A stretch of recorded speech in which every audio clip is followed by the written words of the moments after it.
Sziasztok! László vagyok, a László Égboltja című YouTube csatornáról. A mai fejezetben Tokió elektromos negyedébe jutottunk el, ahol a mai napi cél a régi számítógépemet lecserélni, és végre eljutni odáig, hogy vegyek egy Apple komputert. És ez alapján szeretném nektek megmutatni, hogy hogyan lehet okosan vásárolni. Két nézőpont van. Az egyik nézőpont az, hogyha itt élsz és van lakcímkártyád.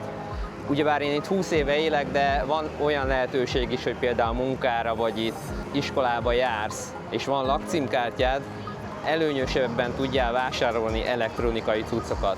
A másik pedig, hogyha útlevélért érkezel, átutazóba vagy, nyaraláson vagy, útleveled van csak, hogyan tudsz boldogulni az elektronikai negyedbe, és hogyan tudsz elektromos kütyüket okosan vásárolni. Ez a két szempont lesz. Tehát a mai cél az, hogy a régi kütyümet lecseréljem, és Apple komputerhez jussak a végén.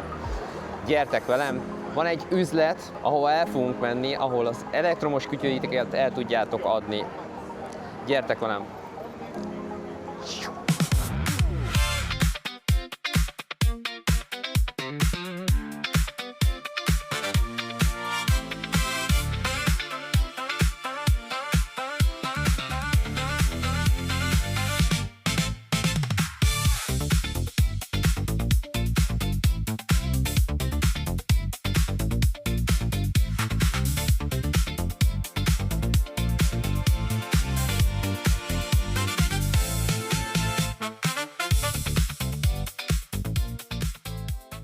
Oké, tehát két verzió van, ugyebár az én esetemben, mivel itt élek, ezért jogosult vagyok arra, hogy a használt elektronikai cuccaimat eladjam közvetlenül a használt kereskedéseknek. Viszont, hogyha útlevéllel vagy itt, és esetleg van egy elektromos kütyüd, számítógéped, Apple komputered, bármilyen elektronikai szerkezeted, ez egy picit hangos lesz,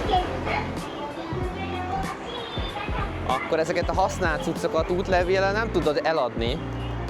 Ilyenkor egy jó tipp neked. Már ha Japánban jársz, kétféle applikáció van, az egyik a Yahoo Auction, amit nagyon szerintem sokan ismertek, a másik pedig a Mercari applikáció, tehát vannak olyan gyűjtők, akik tényleg arra mennek, hogy egy régi Windows alapú számítógépet megvesznek, és így több tízezer yen tudsz magadnak termelni, és azt egyből ugyebár be tudod fektetni egy új gép vásárlásába.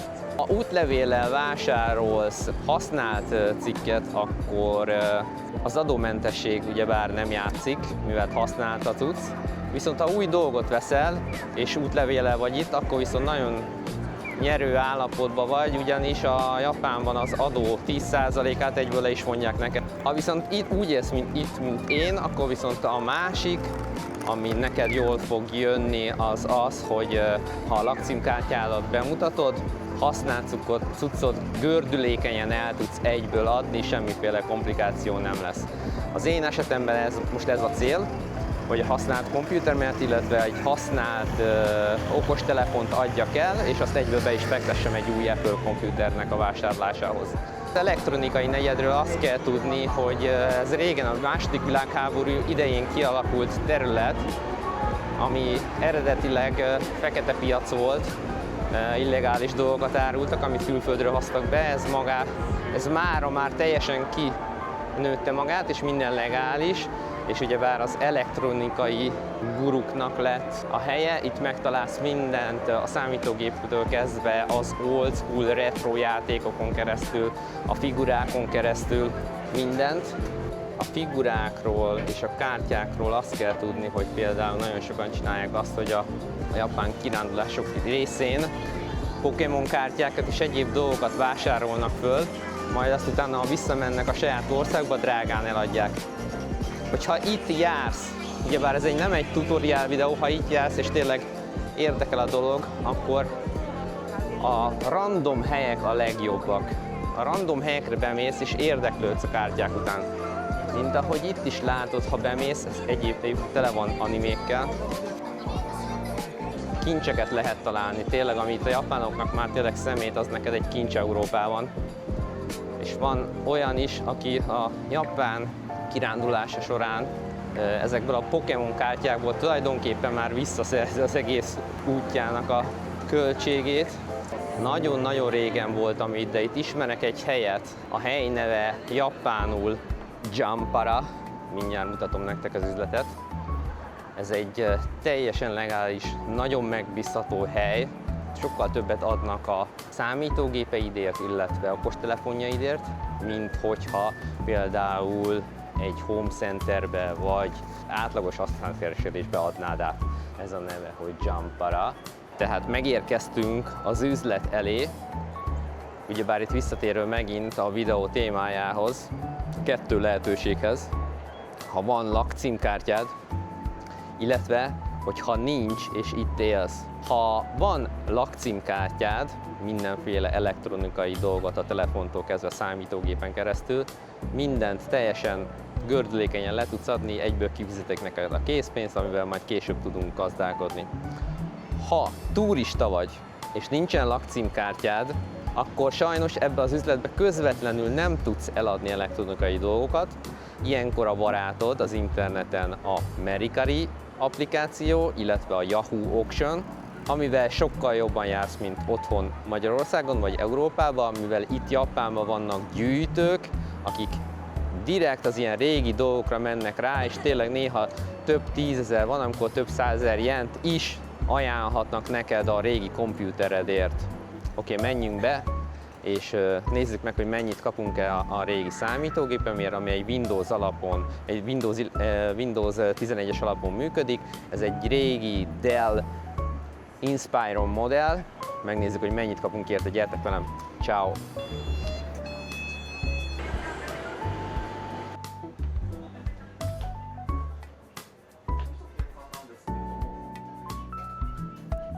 ですね、パソコンがあって、はい、ちょっとWindows 11、のものなので、ちょっと新しいパソコンも買おうかなと思って、これを買い取りしてもらいたいんですね. Sziasztok, ezt a számítógépet és a telefont fogom eladni, remélem, hogy sok pénzt kapok érte, hogy az Apple kompjútert meg tudjam venni. Köszi! Jó, tehát ez úgy fog működni, hogy most 10-15 percet ez most igénybe vesz, fölbecsülik, hogy mennyit adnak a számítógépért és a telefonért, akkor, hogyha visszajössz, akkor a pénzt a kezedbe nyomják, és utána Akihabaráról, erről az elektromos negyedből át fogunk menni egy luxus negyedbe, aminek a neve Ginza.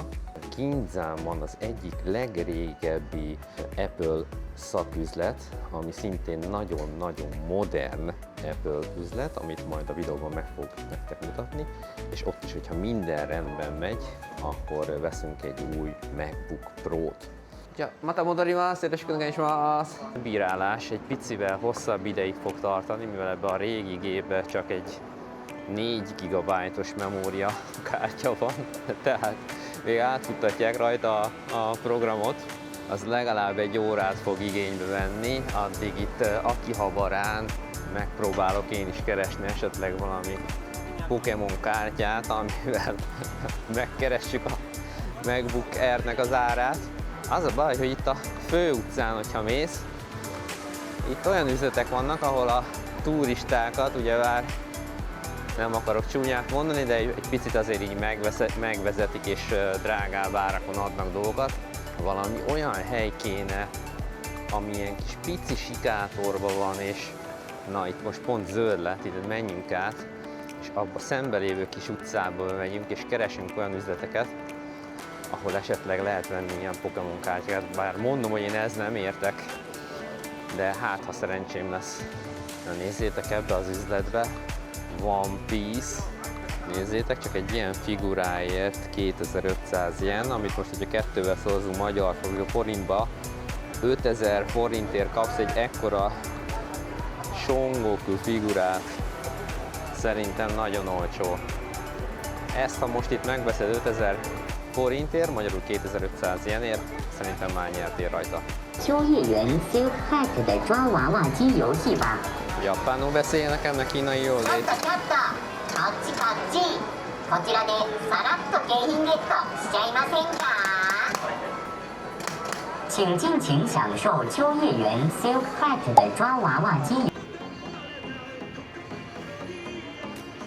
Ezeket imádják a japánok. bedobozod az 500 yenesedet, elforgatod, és mint régen a gömbrágó automatánál kijön egy kapszula, amiben a kedvelt karaktered van benne. Na, ez például ezt a karaktert ismerem, ez ugyebár a Toy Story, a Little Green Man. Az mennyi? 400 yen. Bedobod, elforgatod a kis kallantyút, és kijön a gömbrágód, illetve nem a gömbrágó, hanem a kapszula a kedvenc figuráddal.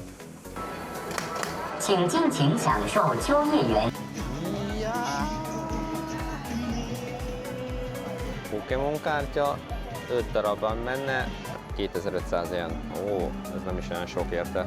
Nézzünk be. Ismerős nektek ez a figura? A lányoknál ez most nagyon menő. Labubu One Piece. Honnan? Ez megy Magyarországon? A kis nyomozó, illetve felnőtt nyomozó, csak összezsugorodott szegény. Itt meg én vagyok, kb. Ennyire vagyok kigyúrva. Csak nem látjátok, majd legközelebb videóban mutatom. Na, ezt ismerem, Dragon Ball. Super Saiyajin. Majin Buu. Kame Sennin. És a Freezer. Ő pedig itt. Krillin. Ezt a figurát imádtam. A kis kopasz, amikor mindig begorul, akkor nagyon erőssé válik.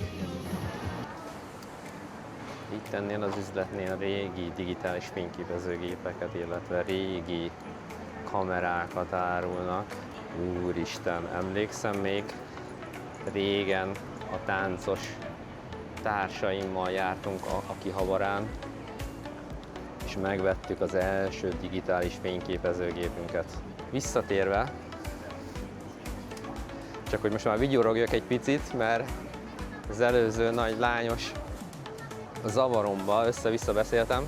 Eszembe jutott egy régi sztori, az egyik táncos barátom, táncos társam, ugyebár mi srácok régen, amikor Japánba jártunk, az ügyesebb táncosok kijöttek Tokióba, és itt volt egy hely, ahol mi táncoltunk, nagyon nagy sikerrel, és szabad időnkben mindig mentünk mindenféle negyedekbe, szórakozó negyedtől kezdve, az elektronikai negyeden keresztül, a luxus negyeden keresztül, a kínai negyeden keresztül, egy nagyon-nagyon sok helyre mindig. Tehát Tokió az egy nagyon színes város, különböző negyedekre van osztva, és mindenki megtalálja a saját érdeklődésének a megfelelő helyet. Emlékszem, hogy az első vásárlásom talán egy digitális fényképezőgép volt, a második pedig egy iPod, aminek már egy ilyen nagy kijelzője volt, és filmeket is lehetett rajta nézni. Ekkor még mindenkinek Windows alapú számítógépe volt, de akkor is volt a táncosok között egy srác, aki ez jobban értett. Csak a becenevét mondom, hogy mindenki, aki ismeri, érteni fogja, aki nem, annak meg csak egy sztori lesz. Tehát volt az egyik táncos társam, a Kenny, aki már akkor figyelmeztetett, hogy felejtsem el a Windows alapú számítógépeket, és mindig mondta, hogy figyelj, vedd meg az első Apple komputeredet, mert ez így nem lesz jó. Na most ebből az lett, hogy eltelt 20 év, és most jutottam odáig, hogy fogtam a Windows alapú számítógépemet, és tegnap majdnem kidobtam az ablakon. Úgy döntöttem, hogy megpróbálok mégis egy pici pénzt csinálni belőle, ezért eljöttem ide az elektronikai negyedbe, és ugyebár most várok rá. Ha szerencsém lesz, így is kapok érte 15 000 jent, ami szerintem nem rossz egy 10 évvel ezelőtti Windows alapú számítógépért. Na, tehát a lényeg az, hogy ezt a Windows alapú számítógépről Apple komputerre való átlépés, ezt már 15 évvel ezelőtt meg kellett volna, hogy lépjem. Semmi gond. Most ugye elkezdtem videózni, hogy átadjak nektek bizonyos élményeket. Rájöttem, hogy ez így nem fog menni, tehát egy óra múlva visszamegyek a helyre, besebelem a pénzt, utána átmegyünk Ginzára. Ginzán ez egy tulajdonképpen egy luxus negyed, luxusboltokkal tele, luxus építmények, hogyha ott jársz, mindenki Gucci-ban, mindenki Prada-ban jár. De nem is ezért megyek oda, hanem egy nagyon-nagyon szép és modern Apple szaküzlet van ott, ahol ügyesen és jó áron tudok majd egy MacBook Air-t venni, ami szerintem nagyon sokat fog jelenteni nekem a videózásnál, mert gyors lesz, nem fog folyamatosan a homokóra járni. Tényleg, mert tegnap már tényleg ott tartottam, hogy a számítógéppel együtt kiugrok az erkéről, annyira lassú volt, de mindegy, most eljött a pillanat, hogy megvegyem az első Apple komputeremet. iPhone-om volt már, iPodom volt már, számítógépnek mindig is ellenálltam valamiért, de rájöttem, hogy ez így nem megy tovább. És elérkeztünk ahhoz az édességbolthoz, amit mindenki szeret. Még nem mutatom az üzletet. Ez az üzlet egy ilyen halacska formájú piskótába tekert finomságot tartalmaz. A formája halacska, benne pedig édesbab vaníliakrém, vagy csokikrém, illetve matcha krém. És nézzétek meg az árát. Adóval együtt 200 yen, 210 yen, 250 yen, 241 yen. Konnichiwa. どうしようか。お味は、スイートビーンズですよね。日本のレッドビーンズ。レッドビーンとカスタードと、あとチョコレートだっけ？チョコレートもあります。どうしよう。はい。からはブルーベリーが始まります。期間限定で。おー、いいですね。どうしようか。せっかくですから、ですね、やっぱり、なんだっけ。マジか。あんと、あんこ、いや、急に分からなかった。いや、自分の国語と、あと日本語、そうそう、もうぐちゃぐちゃになっちゃうから。あんこと、せっかく新しいなので、ブルーベリーお願いします。ありがとうございます。édes babosat és csak a mai napon árulnak egy blueberry-s fajtát is. Ez lesz itt a blueberry, ahogy látjátok, ott van benne. Picit lehet látni a lila színt, az lesz a blueberry. Hol van? Ez pedig lesz az édes babos. Ha már Japánba jársz, mindenféleképpen az édes babosat próbáld ki, mert az eredeti íz. Megvettük az édességeket, a piskótába tekert édesbabos változatot, és csak a mai napon, amit árusítanak, egy blueberry-s változat, ő lesz az édesbabos, ő pedig a blueberry-s. Ilyen az élet, hiába próbálsz eltaposni bennünket, mi utolérünk téged, és a képedben nézek, tudom, hogy csak a rózsaszín kis tálcádat félted. Ilyen az élet, Janet. Neked köszönhetem, hogy ilyen lettem, ezért hálás vagyok neked, de nem várd, hogy kegyelem lesz. Mindjárt folytatom, csak egy ilyen őrület megállt mögöttem.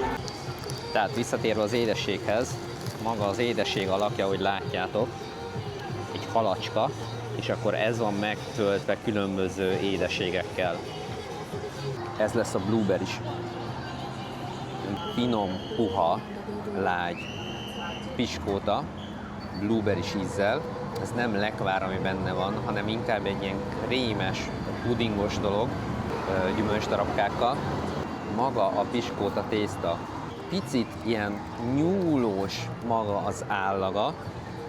Amihez tudnám hasonlítani, az az otthoni palacsinta és a piskótának a keveréke, ami ad tényleg egy olyan feelinget hozzá, hogy élvezet elfogyasztani. Ezzel nagyon kell vigyázni, mert egyszerűen az ember nem bírja abba hagyni. De tényleg nézzétek az árakat. Ez az édesség 200 yen, 400 forint. Nagyon olcsó szerintem. És itt vagyok bent Tokióban, a belvárosban, és ennyibe kerülnek a dolgok, tényleg. Na, próbáljuk ki az édesbabosat. Japán édességekre azt kell tudni, hogy nagyon egészségesek. Mert mitől lehet egészséges egy édesség? Attól, hogy nem használnak cukrot. A legfontosabb, hogy az alapanyagoknak van íze. Tehát az alapanyagoknak az ízét, az édességét élvezzük. Az édesbab, ugye? Alapból édes. Tehát nem kell hozzá már plusz cukrot adni, ezért egészséges. Nagyon szeretem a japánokban egyébként azt, hogy tényleg az alapanyagokat használják ki, nem akarnak plusz dolgokat kreálni. Ott van például a sushi. Azt tudtátok, hogy a sushinak az íze, magát, ahogy a nyers halnak a húsát vágod, különböző technikák vannak, különböző kések vannak.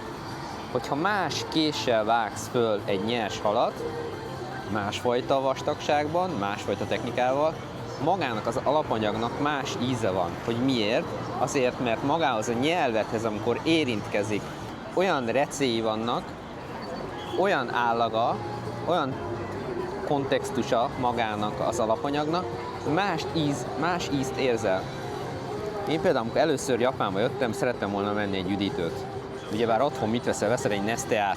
Beleiszok, arra számítok, hogy egy édes ízt fogok tapasztalni, de egyszerűen nem volt édes. És akkor kérdeztem magamtól, hogy egyáltalán ez hogy lehet, hogy ez Neste és nem édes? Mert Magyarországon mi hozzá vagyunk, meg Európában szokva azt, hogy mindennek az íze az édes, vagy keserű, vagy savanyú, és nem tudjuk, hogy magának az alapanyagnak valójában milyen íze van. Ilyen például a zöld tea, ugye? Abba otthon ugyanúgy belerakják a cukrot, itt viszont magának a zöld teának vannak különböző változatai, és ennek a zöld teának van egy olyan aromája, ami más és más, pedig az összes zöld tea. Tehát mindent ki kell próbálni. Ha itt jársz Japánban, mindent ki kell próbálni. De mondom, hogy ne számíts a cukorlöketre, ami megtolja tényleg az agyadat, hanem próbálj elvonatkoztatni, és magát az alapanyagra koncentrálni, hogy annak az alapanyag milyen íze van. Ilyen például a zöld tea, ilyen például a zab tea. A zabból csinálnak, amiből nálunk különböző kenyereket szokták felhasználni. Itt a zabból például csinálnak teát ugyanúgy, és annak is egy olyan íze van, amit soha életben nem tapasztaltál meg, és még az agyad nem tudja fölfogni, hogy ez milyen íz. Na, visszatérve az édességekhez, például ott van a matcha, amit az előző részben is láthatatok. A matchának is van egy különböző íze. Szerintem ezt mindenkinek ki kell próbálni, és amikor tényleg itt jársz Japánban, vannak ezek a húsok, a nyers ételek, az édességek, a bab, tényleg a zöld tea, a levélből készítenek különböző dolgokat. Ezt mindet úgy kell kipróbálni, hogy elvonatkozhatsz az édestől, a savanyútól és a keserűtől.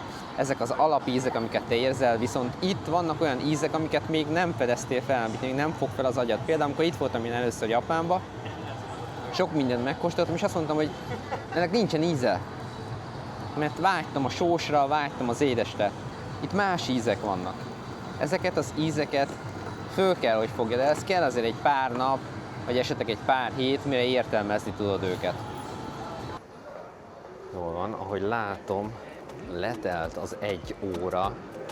Remélem, hogy nem találtak semmi hibát a számítógépemen. Ott gyorsan fölmarkoljuk a pénzt, és irány Ginza, a luxus negyed. Na, sziasztok!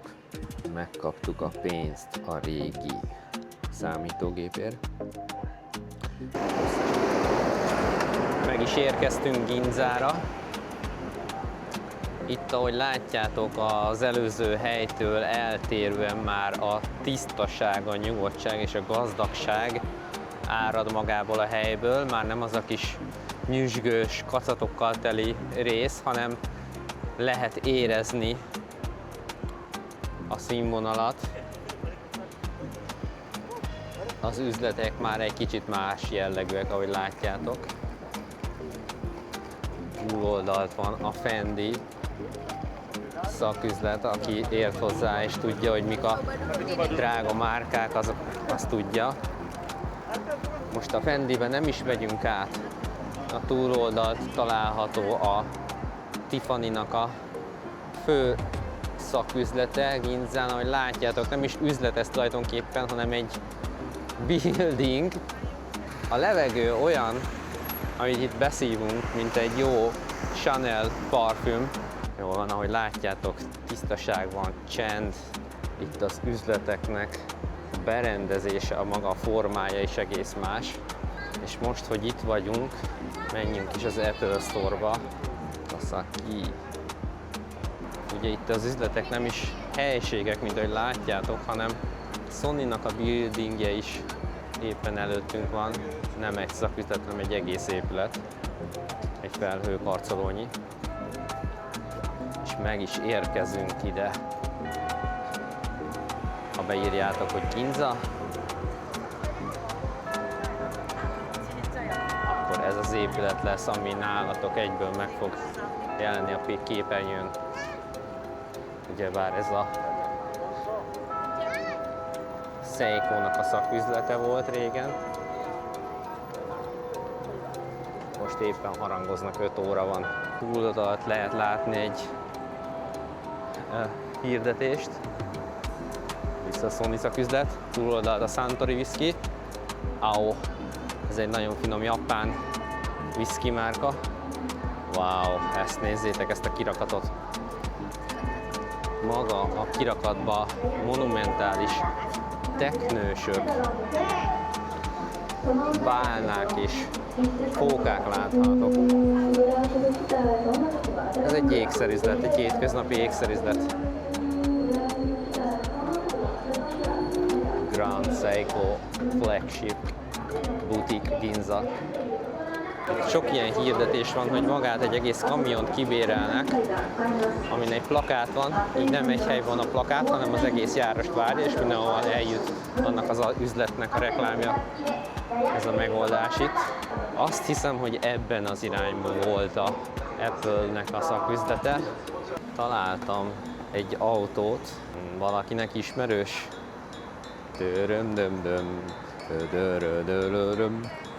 Nissan Skyline. Megkérdezték a srácot, hogy miben utaznak. Konnichiwa.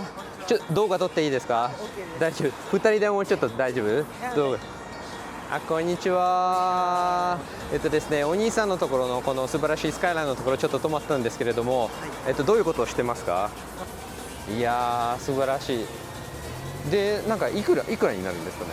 一応6万円が1台6万円から売ってます。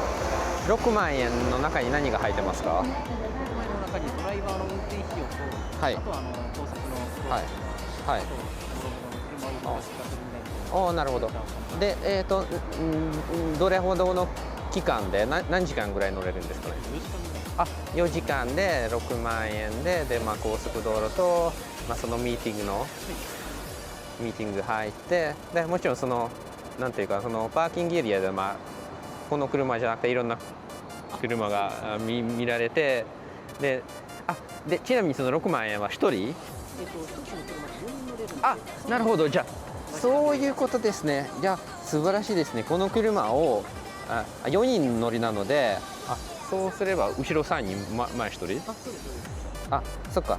この車を6万円で借りて、でパーキングのところに行っていろんな素晴らしい車を見て、で、6万円かかるんですけれども、4人分けて安くなるんですね。だから素晴らしいですね。なるほど。すいません。ありがとうございます。ね、今日はまだいろんなところ回ってるんですけど、でも知っててよかった。車だけこう取っていい？でなんだっけ？それを東京JDM ドライブですね。なるほど。よかったら皆さんにシェアします。いや、シェアします。ありがとうございます。じゃあすいません。ありがとうございます。じゃあね、az előző sráccal beszéltem. Van egy olyan akció náluk, hogy 60 000 yen befizetsz. Maga a Skyline, amivel tudsz menni, az ugyebár 5 személyes, hátul 3 elől 2, tehát aki vezet helyetted, azt nem számoljuk be, tehát van 4 helyed, 60 000 yen, azt 4 felé elosztod, és akkor elvisz téged egy olyan titkos találkozóra, egy olyan helyre, ami az autópályán van, és van egy ilyen nagyobb parking area, és ott mindenféle más Skyline-tól kezdve a Subaru-n keresztül mindenféle szuperautót összegyűlik, és akkor részt vehetsz egy ilyen meetingen. Tehát az a lényeg, hogy 60 000 ilyen szétdobtok, és egy ilyen autóval tudtok menni majd a linken, majd bejelölöm, hogy hol lehet ezt megrendelni.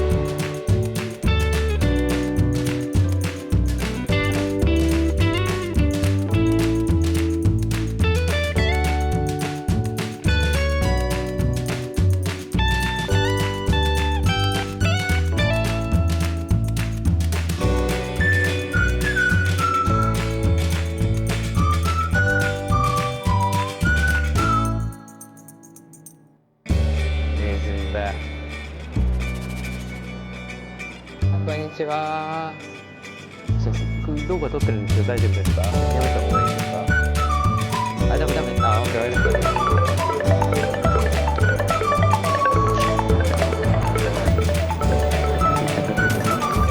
Megvettem az életem első Apple komputere. Az eladó tájvani volt, alig értettem, hogy mit mond japánul, de sikerült megvenni. Oh my god, megfájdult a fejem. Ciao.